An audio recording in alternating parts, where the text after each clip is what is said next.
Hello everyone, आज आपके लिए लेके आई हूँ नई रिक्रूटमेंट जो कि आउट हुई है सीआरपीएफ की तरफ से। सीआरपीएफ ने गाइस वैकेंसीज आउट की हैं ग्रुप बी और ग्रुप सी में। तो देख लेते हैं गाइस कौन कौन सी वैकेंसीज आउट हुई हैं इसमें। ये देखिए, ग्रुप बी में ये सारी वैकेंसीज हैं गाइड सब इंस्पेक्टर की, sub inspector RO, sub inspector crypto, sub inspector technical और सब इंस्पेक्टर सिविल। सिविल वाले में सिर्फ मेल ही अप्लाई कर सकते हैं गाइज, फीमेल्स नहीं कर सकती। ठीक है जी। और ऐसी 2 वैकेंसीज आउट हुई हैं असिस्टेंट सब इंस्पेक्टर की, ग्रुप सी की पोस्ट रहेगी। असिस्टेंट सब इंस्पेक्टर उन्होंने टेक्निकल ट्रेड में क्या है किए हैं अनाउंस, और असिस्टेंट सब इंस्पेक्टर ड्राफ्ट्समैन में। ठीक है जी। ये पे लेवल दे रखा है उनका कि क्या क्या उनको पे दिया जाएगा। ठीक है, पहली 4 पोस्ट की बात कर ले गाइस, जो ग्रुप बी की पोस्ट हैं। ठीक है, सब इंस्पेक्टर की, उसमें जो स्टार्टिंग आपको बेसिक पे स्केल दिया जा रहा है वो 35,400 का रहेगा। ये बेसिक है गाइस, इसमें बाकी के अलाउंसेस जैसे आचार्य डीए वगैरह वो ऐड होंगे। ठीक है, तो अच्छा खासा पैकेज मिलेगा आपको। ऐसी असिस्टेंट सब इंस्पेक्टर की बात कर ले गाइस, दोनों ही वैकेंसीज में क्या है आपको 29,200 का बेसिक मिलेगा। ठीक है, और इसमें बाकी के अलाउंसेस जैसे डीए और एचआरए वगैरह ऐड करके आपको दिए जाएंगे। ठीक है, ये तो बात होगी कि कौन कौन सी वैकेंसीज आउट हुई हैं और क्या क्या आपको पे स्केल क्या है उसमें दिया जाएगा। और ये वैकेंसी स्टार्ट कब से हो रही है गाइस, कब से आप अप्लाई कर सकते हो। तो स्टार्ट इसके जो एप्लीकेशन फॉर्म्स हैं वो स्टार्ट हो जाएंगे 1 मई 2023 से, और लास्ट डेट रहेगी अप्लाई करने की वो 21 मई 2023 से रहेगी। और इसका जो एडमिट कार्ड है गाइस टेस्ट का, ठीक है, सीबीटी लिया जाएगा वो 13 जून को क्या है आपको ऑनलाइन ही ये अपलोड कर देंगे। और आपको जो सीबीटी है गाइस कंप्यूटर बेस्ड टेस्ट है वो टेंटेटिव डेट बताइए अभी गाइस, बट मोस्ट प्रोबेबली क्या है वो 24 जून 2023 से लेके 25 जून 2023 के बीच में आपके 2 डेज़ उन्होंने दे रखे हैं, तो इन डेज़ में क्या है वो कंडक्ट कर लेंगे।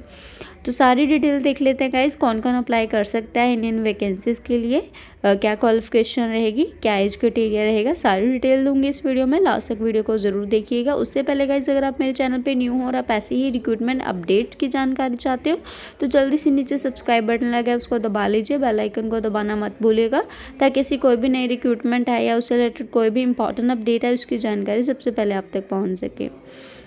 तो ये देखिए गाइस, नंबर ऑफ वैकेंसीज की बात कर लें तो सब इंस्पेक्टर आरओ में क्या है टोटल 19 वैकेंसीज आउट हुई हैं। सब इंस्पेक्टर क्रिप्टो में गाइस टोटल 7 वैकेंसीज आउट हुई हैं। सब इंस्पेक्टर टेक्निकल में टोटल 5 वैकेंसीज हैं। और सब इंस्पेक्टर सिविल जिनमें सिर्फ मेल ही अप्लाई कर सकते हैं उसमें 20 वैकेंसीज आउट हुई हैं। असिस्टेंट सब इंस्पेक्टर टेक्निकल में गाइस 146 वैकेंसीज हैं। और असिस्टेंट सब इंस्पेक्टर ड्राफ्ट्समैन में टोटल 15 वैकेंसीज हैं। इनको अलग अलग कैटेगराइज किया गया गाइस, आप अपनी कैटेगरी के अकॉर्डिंग क्या है अपना नंबर ऑफ वैकेंसीज चेक कर सकते हो। तो ये नंबर ऑफ वैकेंसीज के बारे में सारा बता रखा था गाइस। नेक्स्ट आगे बात कर लेते हैं एज लिमिट की। तो एज लिमिट उन्होंने बोली है गाइस, जो सब इंस्पेक्टर की 4 वैकेंसीज हैं, रेडियो ऑपरेटर, क्रिप्टो और टेक्निकल वाली।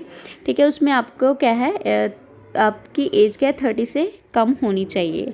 ठीक है, 30 से एज आपकी कम होनी चाहिए। और एससी सिविल में गाइज उन्होंने जो एज मांगे वो 21 से 30 साल के बीच में अगर आपकी एज है तो अप्लाई कर सकते हो। बाकी जो असिस्टेंट सब इंस्पेक्टर की दोनों पोस्ट हैं गाइज टेक्निकल और ड्राफ्ट्समैन वाली, उसमें आपकी एज क्या है 18 से लेकर 25 साल के बीच में होनी चाहिए, तभी आप अप्लाई कर सकते हो। बाकी आप किसी कैटेगरी से आते हो गाइज तो आपको उसके अकॉर्डिंग क्या एज रिलैक्सेशन भी मिल जाएगी, तो वो अपनी कैटेगरी के अकॉर्डिंग क्या है चेक कर सकते हो। ये सारा एज लिमिट के बारे में बता रखा था गाइस, कौन कौन से कितनी उन्होंने एज लिमिट रखी है और कौन कौन से क्या कैंडिडेट्स को एज रिलैक्सेशन क्या है मिल जाएगी, सारी डिटेल उन्होंने इस एडवर्टीजमेंट में ही बता रखी थी। बाकी एजुकेशन क्वालिफिकेशन की बात कर लेते हैं गाइस, तो एजुकेशन क्वालिफिकेशन अगर आप सब इंस्पेक्टर आरओ में अप्लाई करना चाहते हो तो आपके पास बैचलर डिग्री होनी चाहिए विथ मैथमेटिक्स, फिजिक्स और कंप्यूटर एज अ सब्जेक्ट। ठीक है जी। बाकी अगर आप सब इंस्पेक्टर क्रिप्टो में करना चाहते हो अप्लाई तो आपके पास बैचलर डिग्री होनी चाहिए, ठीक है, विद मैथमेटिक्स और फिजिक्स एज सब्जेक्ट्स। ठीक है, बाकी सब इंस्पेक्टर टेक्निकल के लिए उन्होंने बीई या बीटेक मांगी है गाइस, इलेक्ट्रॉनिक्स, टेलीकम्युनिकेशन या फिर कंप्यूटर साइंस में। ठीक है, तीनों में से एक ट्रेड में हो सकती है आपकी। बाकी नेक्स्ट सब इंस्पेक्टर सिविल में उन्होंने क्या है गाइस डिप्लोमा मांगा है 3 इयर्स का इन सिविल इंजीनियरिंग में। ठीक है, तब आप अप्लाई कर सकते हो इन वैकेंसीज के लिए।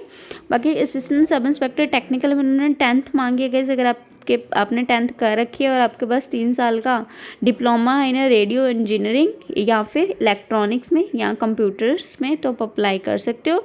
या फिर अगर आपने बीएससी है आपके पास विद फिजिक्स, केमिस्ट्री और मैथमेटिक्स, तो आप अप्लाई कर सकते हो। Next assistant sub inspector draughtsman की बात कर लेगा, इसमें भी उन्होंने 10th ही मांगी है, ठीक है, विद इंग्लिश, जनरल साइंस और मैथमेटिक्स एज आपके सब्जेक्ट्स के तौर पे, और 3 साल के पास आपके पास डिप्लोमा होना चाहिए ड्राफ्ट्समैन के कोर्स में, तभी आप अप्लाई कर सकते हो। तो ये सारी एजुकेशन क्वालिफिकेशन दे रखी थी गाइज। अगर आपके पास कोई क्वालिफिकेशन है तो आप उसके अकॉर्डिंग क्या है वैकेंसीज के लिए अप्लाई कर सकते हो, ठीक है जी। तो अच्छे से आप एक बार रीड आउट कर लेना अप्लाई करने से पहले, ठीक है। बाकी बात कर लेगा सिलेक्शन मोड की, तो इसमें सबसे पहले आपका रिटन एग्जाम लिया जाएगा, फिर उसके बेसिस पे आपका क्या है पीएसटी फिजिकल स्क्रीनिंग टेस्ट और फिजिकल एलिजिबिलिटी टेस्ट, मतलब फिजिकल टेस्ट आपका लिया जाएगा और आपके डॉक्यूमेंट तभी उसी टाइम क्या है वेरीफाई किए जाएंगे। तो ये सारा बता रखा था गाइज। बाकी बात कर लेते हैं एप्लीकेशन फ़ीस की गाइज।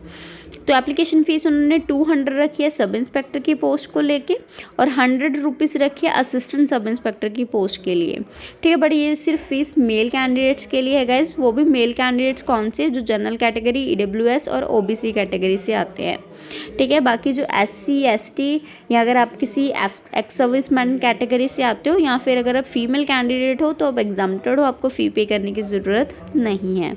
और जो फीस रहेगी गाइज वो नेट बैंकिंग के थ्रू ही पे होनी है, ठीक है, ऑनलाइन ही पे होगी।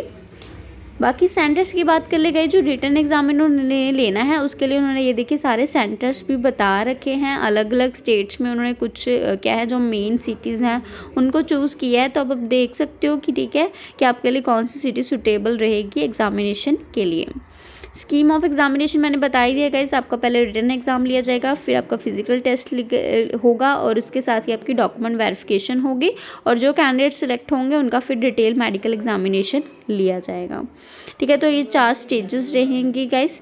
रिटन एग्जामिनेशन की बात कर ले गाइस, तो ये देखिए उन्होंने पूरा पैटर्न भी बता रखा है कैसे कैसे रिटन एग्ज़ाम लिया जाएगा, ठीक है। तो आपके पास क्या है पेपर लिया जाएगा गाइस, 200 मार्क्स का पेपर रहेगा, ठीक है, जिसको 2 पार्ट्स में डिवाइड किया जाएगा, पार्ट 1 और पार्ट 2। जो पार्ट 1 रहेगा वो रेडियो ऑपरेटर और क्रिप्टो और टेक्निकल की बात कर लेते हैं पहले हम, ठीक है जी। 3 ट्रेड्स की बात कर लेते हैं पहले, तो रेडियो ऑपरेटर, क्रिप्टो और टेक्निकल, तीनों के लिए जो फर्स्ट पार्ट रहेगा वो तो कॉमन रहेगा गाइस, जिसमें आपके पास 100 मार्क्स के क्वेश्चंस आएंगे जनरल इंटेलिजेंस से रिलेटेड, जीके से और जनरल इंग्लिश से, ठीक है। बाकी सेकंड पार्ट की बात कर ले गाइस, वो आपके ट्रेड के अकॉर्डिंग, आपके सब्जेक्ट के अकॉर्डिंग रहेगा, ठीक है। मतलब कि जिस भी तरीके की आपकी ग्रेजुएशन रहेगी, या आप जिस भी सब्जेक्ट में आपने अपनी ग्रेजुएशन कर रखी है उसके अकॉर्डिंग क्या है आपके रहेंगे। तो आप अपने इसको चेक कर सकते हो, ठीक है जी। बाकी ये सारा कुछ बता रखा था गाइस। आगे सिविल की बात कर ले गाइस, इसमें एक ही पेपर होना है जो सब इंस्पेक्टर सिविल का है, ठीक है। तो इसमें 3 पार्ट्स आएंगे, ठीक है। फर्स्ट पार्ट में आपका प्रोफेशनल नॉलेज जो सिविल इंजीनियरिंग से रिलेटेड आपका सिलेबस रहेगा, सेकंड पार्ट में जनरल अवेयरनेस से, जीके से रिलेटेड क्वेश्चन आएंगे और थर्ड पार्ट में फिजिक्स, केमिस्ट्री और मैथ से रिलेटेड क्वेश्चन रहेंगे। इसमें एक एग्ज़ाम होगा, ठीक है। बाकी एएसआई का है गाइस, एएसआई का भी एक ही पेपर लिया जाएगा 100 मार्क्स का, ठीक है, जिसमें 2 पार्ट रहेंगे, दोनों में पार्ट 1 कॉमन रहेगा जिसमें मैथ, साइंस और इंग्लिश और जीके के रिलेटेड क्वेश्चन पूछे जाएंगे और पार्ट 2 आपके ट्रेड के अकॉर्डिंग रहेगा। मतलब कि अगर आपने टेक्निकल में अप्लाई किया है तो वो इंजीनियरिंग वगैरह से रिलेटेड क्वेश्चन पूछेंगे, अगर आप ग्रेजुएशन कंप्यूटर्स में है तो कंप्यूटर से रिलेटेड आप चूज़ कर सकते हो, ठीक है। नेक्स्ट ड्राफ्ट्समैन से वही गाइज, आपका ड्राफ्ट्समैन के रिलेटेड जो भी सिलेबस होता है उसमें से आपके प्रोफेशनल क्वेश्चन के आपसे पूछे जाएंगे। तो ये सारा सिलेबस के बारे में बता रखा था, एक बार आप अच्छे से रीड आउट कर लेना गाइस, ठीक है, अपने सब्जेक्ट के अकॉर्डिंग क्या क्या आपका क्या सिलेबस रहेगा। उसके बाद आपका जिनका भी जो रिटन एग्ज़ाम है गाइस वो क्या है क्लियर होगा, उनको क्या है फिजिकल टेस्ट के लिए बुलाया जाएगा। फिजिकल टेस्ट में गाइस एक तो आपकी जो हाइट और आपका हाइट वगैरह चेक की जाएगी। हाइट उन्होंने ये देखिए बता रखी है, मेल कैंडिडेट्स की 170 सेंटीमीटर्स होनी चाहिए, फीमेल की 157 सेंटीमीटर्स होनी चाहिए। मेल्स का गाइस चेस्ट भी चेक होता है, फीमेल्स का नहीं एप्लीकेबल होता है चेस्ट चेक करना, ठीक है। तो उसके अकॉर्डिंग क्या आप चेक कर सकते हो। उन्होंने 80 सेंटीमीटर्स का बोला हुआ और एक्सपैंड करके 5 सेंटीमीटर ज़्यादा होना चाहिए, ठीक है। ऐसे ही उन्होंने एज रिलैक्सेशन दी है गाइज। जो एसटी कास्ट से आते हैं उनको क्या है उनकी हाइट में क्या है रिलैक्सेशन मिल जाती है, तो आप वो भी चेक कर सकते हो अगर आप कैटेगरी से आते हो, ठीक है। बाकी आपका रेस होगी गाइज, ठीक है। रेस में आपका क्या है मेल्स के लिए अलग उन्होंने क्राइटेरिया बता रखा है, फीमेल्स के लिए अलग क्राइटेरिया बता रखा है, जिसमें रेस होगी, लॉन्ग जंप रहेगा, हाई जंप रहेगा और शॉर्ट पुट थ्रो रहेगा, ठीक है। तो आप चेक कर सकते हो अपनी उसके अकॉर्डिंग कि आप मेल हो तो आपके पास ये आपका होना चाहिए एलिजिबिलिटी, और फीमेल के लिए ये सारी एलिजिबिलिटी उन्होंने बता रखी है। बाकी जो एसआई सिविल से अप्लाई करेंगे गाइस उनकी सिर्फ रेस ही होगी, हाई जंप लॉन्ग जंप नहीं रहेगा, ठीक है। तो ये सारी डिटेल बता रखी थी फिजिकल के लिए। उसके बाद आपके डॉक्यूमेंट वेरिफिकेशन होगी गाइस फिजिकल के बाद, और जो कैंडिडेट सेलेक्ट होंगे उनका क्या है बाद में डिटेल मेडिकल एग्जामिनेशन क्या है लिया जाएगा। तो ये सारी डिटेल दे रखी थी गाइज। अगर आप इंटरेस्टेड हो इन वैकेंसीज़ के लिए और आपको लगता है कि एलिजिबल हो आप, ठीक है, आपने जिस तरह की इन्होंने एलिजिबिलिटी मांगी आपके पास है तो आप अप्लाई कर सकते हो इन वैकेंसीज़ के लिए। फॉर्म स्टार्ट हो जाएंगे गाइज 1 मई 2023 से। इनकी जो ऑफिशियल वेबसाइट है आप वहाँ पर जाके अप्लाई कर सकते हो। लास्ट डेट मैंने बता ही दिया है 21 मई से पहले आपको अप्लाई करना है इन वैकेंसीज़ के लिए। अगर आपको मेरी वीडियो अच्छी लगे गाइज लाइक कर देना, वीडियो को ज़्यादा से ज़्यादा शेयर करना है। धन्यवाद।